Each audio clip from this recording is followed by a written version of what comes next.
Hey, what's up mga kaballers? Maligayang pagbabalik sa aking channel. Halina't pag-usapan natin ang naging performance ni Klay Thompson ngayong araw at ang balitang Warriors naka-jackpot sa bagong player. Tara na't pag-usapan natin yan dito sa Basketball Hot Shots.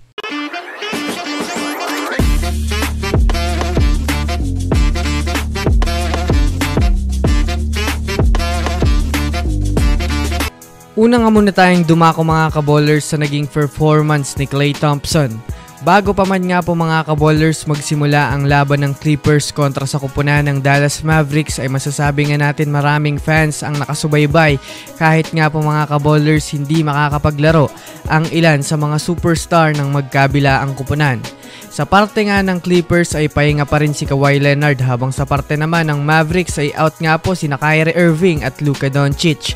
Well, inaabangan pa rin nga po mga kaballers ito dahil na rin naman sa pagtatapat ni Klay Thompson at James Harden. Ngunit ang center attraction nga dito mga kaballers ay ang magiging performance ni Klay Thompson na inaasahang makabawi siya sa laro.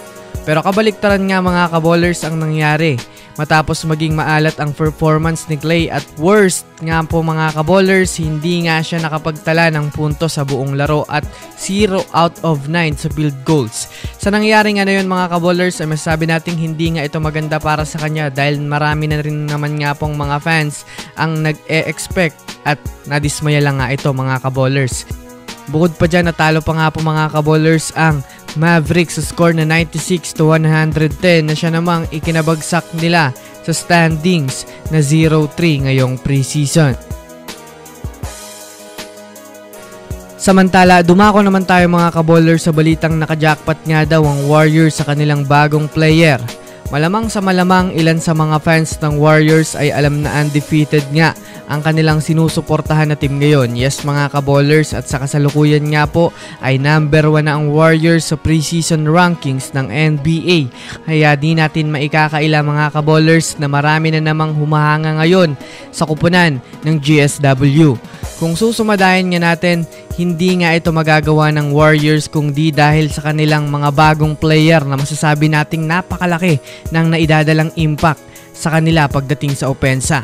Di na din nga po mga kaballers kailangan ng kanilang mga superstar na umiscore ng mataas para manalo. Ito ay dahil sa kanilang mga bench player na talagang minamama na ang opensa ng Warriors pagdating sa rotation at sa mga shootings. Bukod pa dyan, magmula nga nang dumating ang kanilang mga bagong player ay mas lalo nga talaga mga kaballers humigpit ang depensa ng Warriors at tumaas ang defensive ratings nila sa dami ng steals at blocks na nagagawa nila bawat laro. Kaya masasabi nga nating maswerte nga talaga ang Warriors sa kanilang mga bagong kuhang player ngayong season.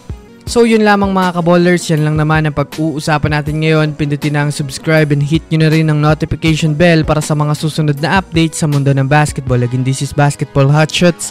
Thanks for watching.